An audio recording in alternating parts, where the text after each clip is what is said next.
প্রিয় দর্শক দেখতেছেন যে রাস্তা থেকে প্রায় অর্ধেক নিয়ে। আসসালামু আলাইকুম রহমতুল্লাহি ওয়া বারাকাতুহু। প্রিয় দর্শক, আমি এখন এই মুহূর্তে আছি, এটা হলো আমাদের বড় দোকানঘর।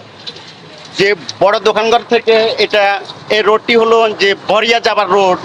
প্রিয় দর্শক, বন্যার্ত অবস্থা, যে এই রোডের প্রায় জায়গা আপনার গর্ত হয়ে গেছে, গাড়ি চলাচল করতে অনেক অনেক অসুবিধা এবং জনগণের অনেক অসুবিধা। আমরা বাজেটের জন্য বসে থাকবো না, আসলে বাজেট কারা করে? যারা 2 কোটি টাকা এখানে বাজেট করি, যে 1 কোটি টাকা উদাও হয়ে যায় এবং আর 1 কোটি টাকা দিয়ে মানে কোন রকমের সেফটি লাগাই দেয়, তারা বাজেটের জন্য বসে থাকে না। আমরা এরকম করব না।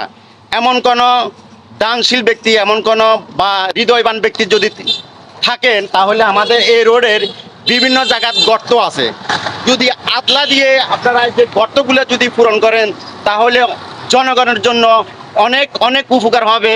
এবং আমি এখন এই যে বরিয়া বাজার পর্যন্ত যাবো, যেখানে গর্ত আছে আপনাদেরকে আমি উঠাই ধরবো, এবং যে যেখান থেকে পারেন আমার এই ভিডিওটি শেয়ার করুন। যে যেখান থেকে পারেন আমার এই ভিডিওটি শেয়ার করুন, আপনাদেরকে আমি দেখাবো এবং আপনারা আমার সঙ্গে থাকুন। আসলে আমরা বাজেটের জন্য বসে থাকবো না, এবং যখন বাজেট হবে তখন হবে পুরাটা রোড। আসসালামু আলাইকুম। কি বলেন, এটা আমি যেটা বলছি এটা কি সঠিক কথা? যে গর্তগুলো আছে দিলে মোটামুটি গর্তগুলো, এটা তো আসলে বাস্তব। আমাদের বন্যার কারণে রোডটা অনেক নষ্ট হয়েছে, গর্ত হয়ে গেছে। এখন যদি উনি যেটা বলছে, এটা তো খুব ভালো একটা উদ্যোগ। যদি কেউ হৃদয়বান থাকেন, আটলা দিয়ে বা কণা দিয়ে যেটাই হোক একটু মেরামত করলে আমাদের যাতায়াতের জন্য খুব সুবিধা হবে। ধন্যবাদ। যেমন এগিয়ে আসতে হবে, আসলে আমরা খালি একদিকে তাকাই থাকলে হবে না, আপনারা এগিয়ে আসতে হবে এবং জনগণের পাশে থাকেন। প্রিয় দর্শক, আপনারা আমার ভিডিও দেখতে থাকেন, আমি সরাসরি আপনাদেরকে দেখাই। এটা দোকানঘরের শুরুতে এই ভাঙ্গাটা।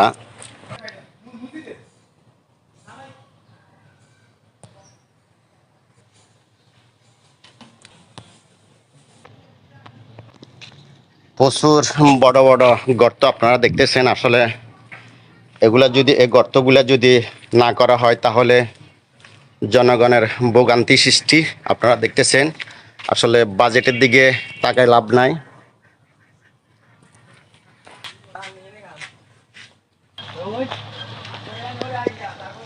প্রিয় দর্শক দেখতেছেন, গর্ত পানিয়ে সব গর্ত হয়ে গেছে।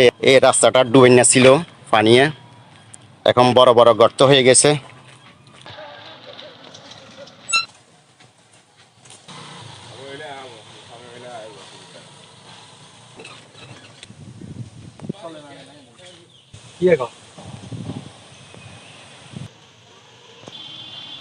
কত বড় গর্ত আপনারা দেখতেছেন।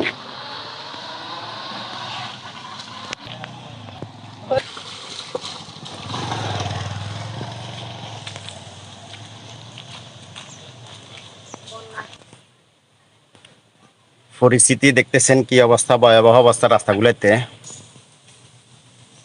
এই গাছটা যে রোড নিয়ে একবারে পড়ে গেছে, আপনারা দেখতেছেন কত বড় গর্ত হয়ে আছে। এবং এটা হলো গ্রামগঞ্জের যে রাস্তাগুলা, এই রাস্তাগুলার পরিবেশ অবস্থা দেখতেছেন। আপনারা এগিয়ে আসুন। এখান দিয়ে কত বিশাল গর্ত আপনারা দেখতেছেন। আজ 9 সেপ্টেম্বর 2024 সাল। কত বিশাল বিশাল গর্ত।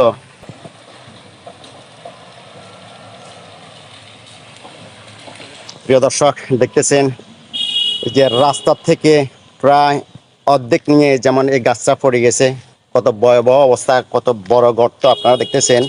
যদি এই গর্তগুলা যদি না পূরণ করা হয়, তাহলে অন্ধকারে বিভিন্ন যে মানুষ বা গাড়ি যে গর্তের ভিতরে পড়ে, অবস্থা কি ভয়ঙ্কর গর্ত, যে কোনো মুহূর্তে বিপদ আসতে পারে।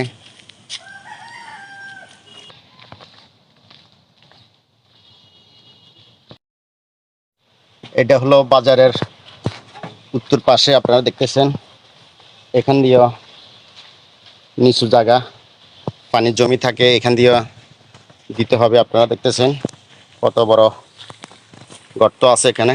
এটা বরিয়া বাজার থেকে যে উত্তর দিকে যে রোডটি আছে, এই রোডের এখন পর্যন্ত মেন রোডের যে পানি এখান দিয়ে অনেক নিচু আছে, এবং এখানেও যেমন আদলা ইট ফালাইতে হবে। আপনারা দেখতেছেন